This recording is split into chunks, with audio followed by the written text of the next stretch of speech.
Hello everyone, it's me JB from UniqueTutorials. Today in this video, I'll show you how to hibernate any Android apps in Android smartphones and tablets. So without further more delay, let's begin. So firstly, just open the Play Store and just search for one application named as Greenify. On the first list, you'll see one application. Just click on it. Now click on install to install this application. So once the installation is done, just click on open. Now just click on next. Now you can select depending what type of device you are having. So right now I'm having a non-rooted Android smartphone. So if you're not sure whether it is rooted or non-rooted, then you can click on I'm not sure. So I'm gonna select the first one and click on next. Now click on grant permission. Just scroll down below. I will see here Greenify. Just turn it on.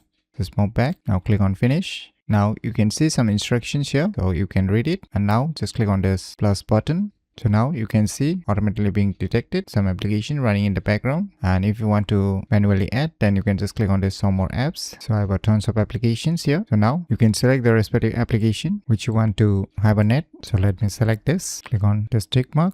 So now just click on it, and below you can see here one option. Just click on it. Now you can see here automated hibernations. So you can click on continue. Just click on this install apps. Click on this Greenify. Just turn on.